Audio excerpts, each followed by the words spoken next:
Okay, good evening, everybody. I have to say I'm very embarrassed for lots of different reasons. Number one, Mars is having a Fintech event this evening, and I can't tell if the losers are here or the losers are there. But since I'm here, I'm assuming the losers are there. The second thing I'm embarrassed about is these are not the slides I sent in. They were completely messed up. As you can see, it doesn't make any sense at all. So I'm going to have to wing it a little bit. Thirdly, I'm not sure I really have that much interesting to say, but I will try. I disagree with almost everything that was said by the first two speakers, so that makes it a little bit more interesting. Okay, so what this is a graph of is OANDA revenue.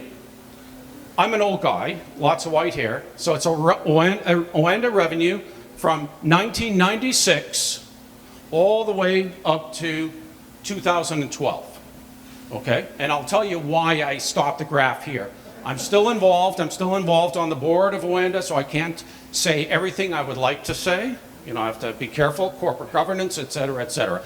But we started here in a little office that was literally about 5 feet by 5 feet up on College Street, one person. And we basically had one person for the first several years. We started out with just having currency information and a currency converter. Very simple, up on a web page. And for some strange reason, within 6 months after we put that out on the web, AOL came and said, we want that on our website. And so that became our main line of business, is basically white labeling currency information for other people's websites. And that grew into a business, okay?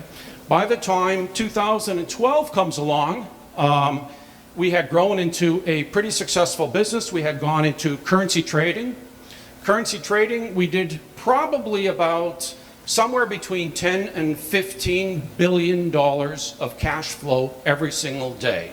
So this was serious volume of cash flowing through the system. And we were profitable every month from here all the way up to here. And so it was a pretty interesting business. We'd do millions of transactions worldwide. And you know, one of the questions that came up earlier that's sort of interesting, we could give a damn about the Canadian market.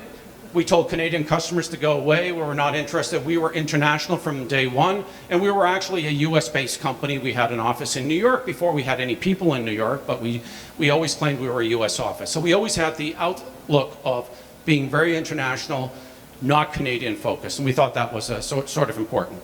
So what these things indicate here are sort of milestones of interesting things that sort of happened at the company, except that they're all mislocated. So we started out here, we had one person, we started to sell, we started generating a little bit of revenue, not that exciting, but it allowed us to hire a few more people. We started to get some angel money in to come, and the angel investors then said, well, you guys, you're a bunch of, you know, I'm a U of T person, so you're a bunch of academics, we don't know, you know, you can't trust it, you have to hire a real management team. So we did. We got $2 million of angel money in, and we hired a management team down in New York, and they hired 40 people, et cetera, et cetera. And it turns out these management types and these salespeople they hired, they're totally useless. They just know how to spend money, et cetera. So then in roughly around the year 2000, most of you were in your diapers at that time, there was a dot-com crisis. And before, you could easily get money, like we did as well, from angels, investors, et cetera, and then one company started to fail after the other, a big crisis. We looked in the mirror and basically said, what we can do, any idiots can do as well. There's nothing proprietary there. We have no future. But instead of giving up, we decided to go into currency trading. And that was the best decision we did, and that's where business started to take off. I should say that this team that we had in New York, they did know how to spend money. We went and fired them all. And it took us a long time to sort of reconstruct what the business was. By the time we reconstructed what the business was, we found out we were heavily underwater. We owed about $50,000 more than we actually had in the bank. And only 2 of the 5 people we had hired here in Toronto knew about it, but we just kept going. And we started a currency trading business that every bank said, it'll never work, it'll never fly, but we just persisted and we worked on it, and revenue started to come, customers started to come, and it was really fantastic. And you can see here, we started going on a nice curve. About 3 years later, which this thing here is, we got regulated in the United States for the first time. Prior to this time, we couldn't get regulated because we didn't have the funding that was needed. So we were under the radar, operating illegally, but it worked, okay? The very first one we went to get regulated, we thought we needed legal advice. So we went to the top Chicago-based regulatory firm, and the lawyer we walked into said, "Are you in business today?" And we said, "Yes." And their first piece of advice was immediately shut down the business, otherwise you go to jail. And we said, "We can't afford to shut down the business." And then he said, "I won't deal with you." So we had to go for a very low-level junior attorney who didn't know what he was doing, and he got us through the process, and we got regulated, okay?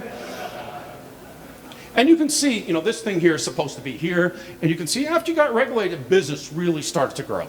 And during this entire time, here we had a sales team, here we fired the sales team. We had no sales, no marketing, all the way up to here. Up here, we were operating with about 70% margin, so we were very, very profitable. It was all very, very fantastic. We did have some crises along the way, so roughly around here, we had 5 main technical people that put together a very sophisticated system, and 3 of those just walked out the door with no notice. I mean, they gave 2 weeks notice, but they didn't show up for work anymore, et cetera, et cetera. The company was in crisis. We didn't know what to do, but it was actually the best thing that ever happened to us because we hired more people and we got them up to speed, et cetera, and it was really good for the company to notice the things.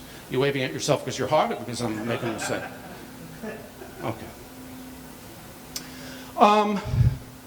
Anyway, this curve is supposed to be here, right here at the peak. We went out and raised some money. We were very profitable, but regulatory pressures were coming on. We needed more regulatory capital, so we went out and raised $100 million. And it was very easy. We had VCs knocking on our doors every single week, and we kept saying, no, no, no. By the time the VCs, when we said one, we'll take it, we set the conditions, we set the price, we said only common shares, no preferred shares, no rights, no nothing. They agreed, $100 million, okay, which is sort of for Canadian things rare. I got to say, not a single VC from Canada ever knocked on our door, ever in the history of the company. Only American, European investors, Asian investor VCs, no Canadian VC ever knocked on our door, okay? Our timing for getting the investment money in, and by the way, one of the investors was Bill Gates, which was sort of nice. He invested $10 million. Our timing was perfect. Their timing was terrible. Not to a fault of our own, but shortly thereafter, they invested at the end of 2007, and towards the latter half of 2008, the financial crisis hit, and all hell broke loose, okay? And everything went sort of flat after that. And people lost their houses. Currency trading is a speculative thing which you do with play money to try to become rich overnight, which very few people do. Nobody does. But it's play money. So people are willing to spend, 10% of their income, et cetera, to play. It's like gambling, except it isn't. It's serious. It's a real financial instrument, et cetera. And when the financial crisis hit, these people stopped playing. And so our business went to hell in many ways. And it was very, very tough. And we had, at that time, we were probably sitting on maybe $600 million in cash. That's our money and our customers' money. This money sits in banks, and these banks started failing. We had money in Lehman's, and Lehman's went under. Luckily, we pulled out everything 2 days before they went under. And we were scrambling. We didn't know where to put the money. So we opened up accounts at the central bank, the Fed in New York, the central bank in Bank of England, And the same thing in Frankfurt. And we started pouring money into there just out of safety. We were, it was a really harrowing experience because we thought at the time, it didn't happen, but we thought at the time the entire banking industry of the West would collapse. And it was a very, very scary thing. Anyway, so we recovered, things continued on, and we were just, it became very difficult to continue growing the business. So the financial crisis hit about here, and then we were just flat for years. And during this period of flatness, we tried lots of things. We all of a sudden started spending money on marketing. We wasted millions and millions of dollars on marketing. Totally useless, but we spent it because we had to do something. And what it caused is our margins to go down and become very small. We were still profitable. We were never unprofitable during any time of this graph. But it made us much less profitable. We started hiring more management types and et cetera, et cetera. We started going into more countries, get regulated in more countries. By the end of 2012, we were fully regulated in 7 countries. And by the way, Canada was like a year, we only got regulated in Canada like in 2011, sort of towards the end, where we decided finally we'll deal with the Canadians. And I'm not sure it's worth it. It was probably a waste of money. Anyway. So this was tough, and all these investors who had put in lots of money here were very frustrated, et cetera. And basically the bottom line of what happened is, in 2012, they kicked me out, right? They sort of shoved me out. And that's a very, very harrowing, I don't know who's gone through this, a very harrowing experience. There's nothing you can do to prepare yourself for it. It's like, this thing is a baby to you. So it's like, a cult coming away, taking away your 16-year-old, smart, gorgeous daughter, and just gone. And it gets very, very painful because then once that happens, they start getting rid of the people who were working most closely with me. Sort of the people who were closest to me from a business point of view within the company. They all got fired too, and there was nothing you could do. So it's a very, very harrowing experience. Anyway, that's why the graph stops here. I was running the company up until here, and then here I got kicked out. I'm still on the board, so I still see what's happening. But it's no longer the same thing as running the company. So that's the story. There's lots of little sub-stories along the way. We had a CEO here. He ended up homeless and living in cardboard boxes a year later. That was an interesting story. I won't get into it. We had death threats left on voicemails, et cetera. So you could do a movie on this thing. I'm not kidding. Very interesting. Very interesting. Okay. So, in the end, it's an experience. Despite what happened at the very end, I would never trade it in for anything. It was the most interesting thing I've certainly done. It is interesting because we got into a business, number one, where I was not an expert. I knew nothing about Forex. I knew nothing about Forex trading. The only thing I did know something about was technology. So I do think technology is important, number one. If you just put your mind to it and work really, really, really hard, and persevere, even when it looks like everything's over, you just keep going because you know it's the right thing to do. It makes a big difference. You can achieve wonders. And while we didn't achieve what we wanted to change the world, in many ways we did. When we started out, all the major banks in the world, they were making billions with a B, of profit in their foreign currency departments every single year. We came up with a business model where we sold currencies at a price lower than what we had to pay to buy it from the big banks. That caused the banks to have to lower their prices continuously. And so by the time you got here, the banks were all losing money on their foreign exchange business, and it still is to the case today. So we brought the price of doing foreign currency exchange, wholesale market, interbank pricing, we brought it down by a factor from here to about here. We brought it down by a factor of 10. And everybody else follows. I don't want to claim that we were the only ones who forced it. I think there were a lot of market forces playing in it. But I do believe we made a big difference. Okay? So, that's sort of the story. I'm only allowed to talk 10 minutes. I have a little bit of what does it take. So I tried to come up with what does it take to do something, and that's my view, and only my personal view. And it disagrees a little bit with what the others said. And I put the top three together. Whoops. What is it? The first thing is I do think having a vision is really, really important. And I personally believe if your vision is Canadian, that's your territory, I don't think you have a chance.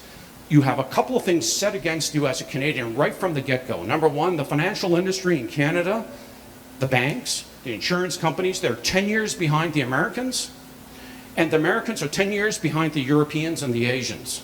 So you're 20 years behind and working in that environment. Number two, the VCs in Canada are totally useless. Luckily, you don't need them. I don't believe the VCs here are making money without government subsidies in Canada. It's the government subsidies that are keeping the VCs alive. Otherwise, they would not exist. That's my personal viewpoint. I can't prove it, but I have a lot of data points, let's put it that way. So you have two things against you. So you have to think big, and you have to have a vision. Otherwise, don't play. Go work for a big bank, you'll make more money, right? But if you have a vision and drive, don't try to screw the customer. Go and make a difference to the customer. Try to change the world. You have the opportunity. The banking industry, the financial industry is one of the most corrupt industries in the world. They screw their customers left, right, and center. They're based on technology that's 20, 30 years old. It can be disrupted if you put your mind to it, and you can make a big, big difference. So that's, vision I do think is very important. The second thing is I think hiring and the people you deal with is also the most important. And that goes from who you start your company with, who your co-founders are. You have to really love being with them day in and day out, because we would work 20 hours a day, 7 days a week. You're all in a small room. If you start having backstabbing and political intrigue, it's a disaster. Number one. Number two, hiring is probably the most important thing you ever do. You can't do it yourself. You have to hire very good people. The better people you hire, the better off you are, etc. And I can tell you that one of the harrowing things is when you get booted out, is when you find out people who you think are your friends, that they were involved in stabbing you in the back to get you pushed out because they thought they could get more money or increase their position in there. You've got a lot of things going on there. So it's very important. The people you work with, I actually had that thing with business. So when somebody would come in and try to be a client, if I didn't like the person, I would tell them, go away, I'm not interested in doing business with you. It's completely counter to what every management consultant would tell you, but we often said no to potential clients coming in. And then the very final one is just, hard work and perseverance. I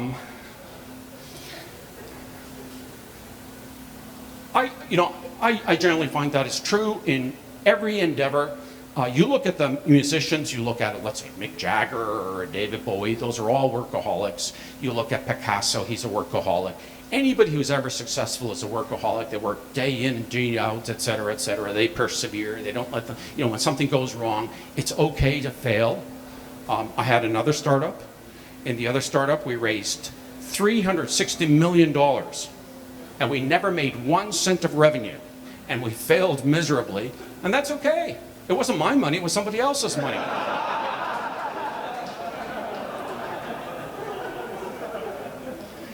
And you may laugh, but what's interesting is some of those people who had given money and we lost it all, not making 1 cent, we went to them.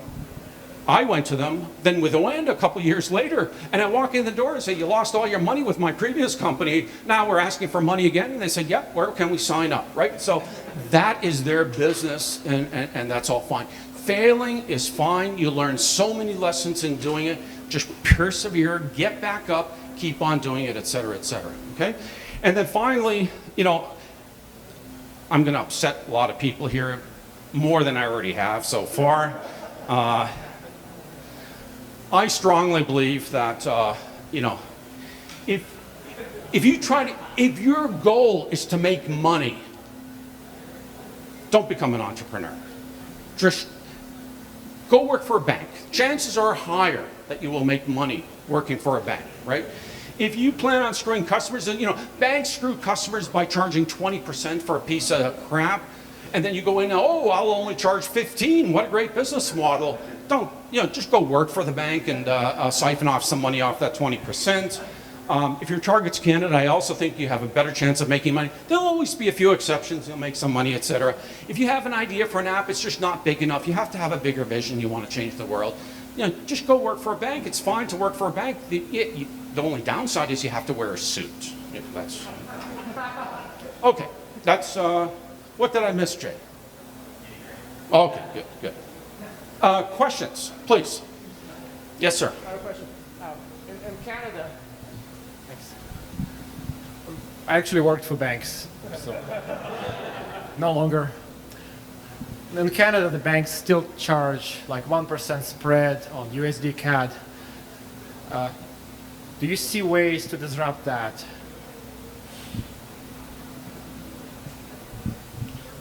Well, it's already disrupted. So they are now just, they still charge a 1% spread on CAD US. That just means the customers are dumb as hell because even within Canada, there's lots of opportunities to get a much better spread, right? And you can go international, et cetera. So I'm not sure what you can do with really dumb clients. Right? And, quite frankly, if you go, look, this is not a joke, but if you go look at Expedia as an example, okay, Expedia, there'll be years where they'll lose $30, $40 million on currency exchange. And there's absolutely no excuse for it.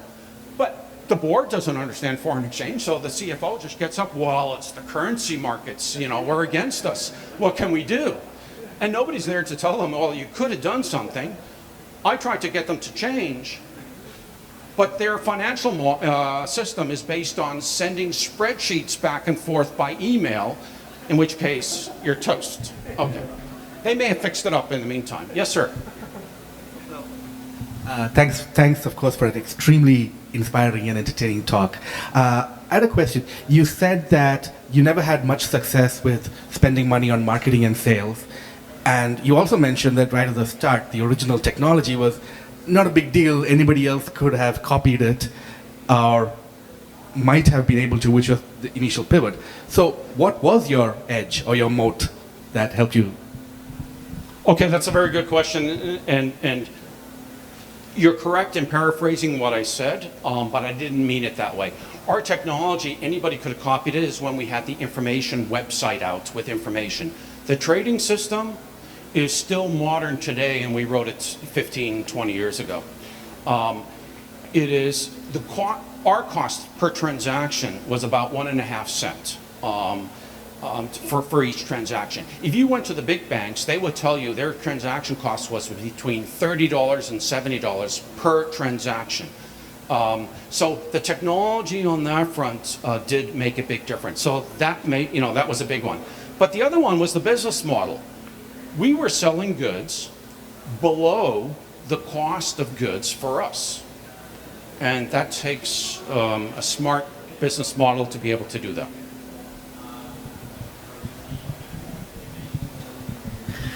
You've mentioned that Asian and European banks are 10 years ahead of US banks. So what are some specific things that they're doing that are 20 years ahead of us? Okay, I was just in Singapore 3 weeks ago because I advised their central bank on technology. And this year, the government, the central bank, is investing $250 million into startups in Singapore just in the fintech space. Okay, so they get a head start because the government here isn't paying $250 million, etc. They are planning on moving a lot of their technology onto blockchain type of technology, etc., etc. They're thinking in a different league. I think if you went here to the regulators, do they know about blockchain technology? They've heard of it. They never heard of it. So the degree of automation, I'm originally Swiss. I mean, Swiss servers were E&P secure. I don't know if you know what that means. They were E&P secure 30 years ago. I don't think Canadian banks' computer systems would be E&P secure today. So there's lots of little examples. It's just very, the Canadians always say they're way ahead and they're modern, etc. Look beneath the covers and it's a nightmare. I'm familiar with your technology. Can you share your most famous success story with an OANDA customer that you've heard over the years? Most successful story of an OANDA customer. What constitutes success? Money? Okay. Okay. Well, we have one client. Obviously, I can't tell you the name. We have one client. She's a gynecologist in the Far East, and she routinely does between $1 and $2 billion of trading a day. Just that one person.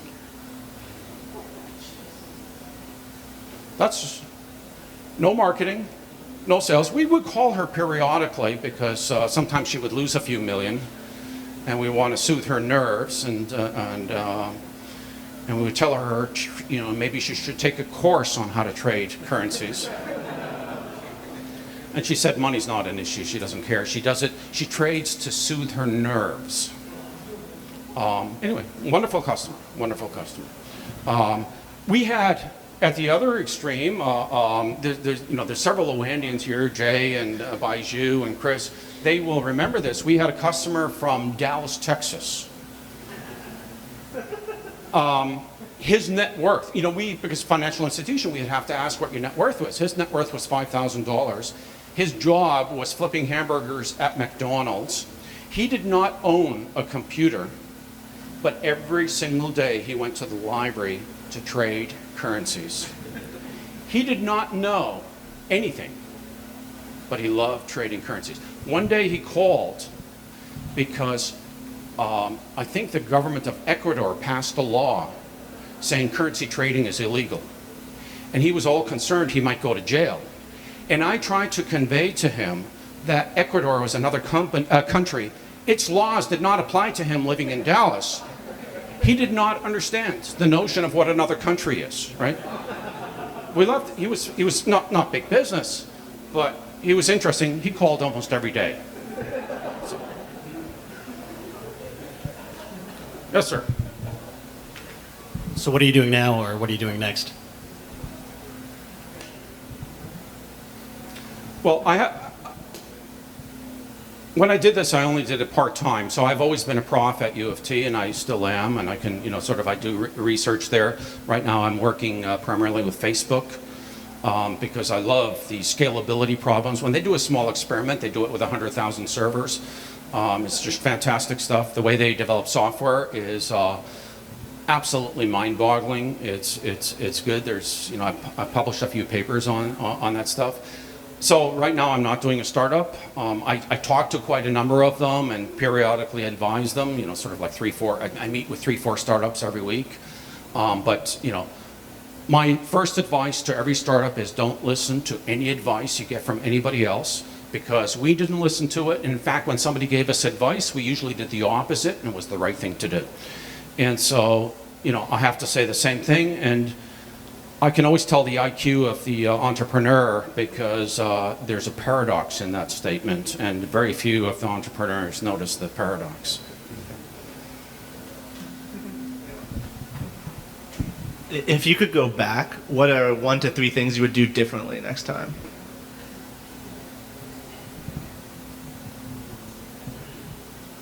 Give your employees a raise.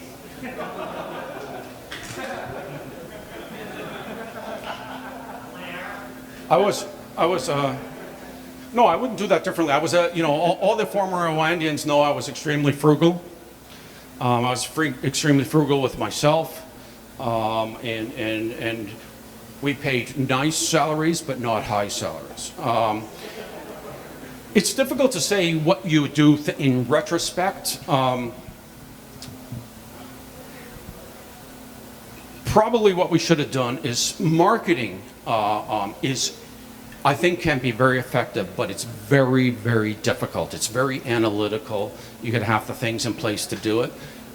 If you just try to outsource it or just go and hire a new marketing manager, the first thing every marketing manager that comes in, and we hire some high caliber people, the first thing they do is start changing a logo, as if that's important.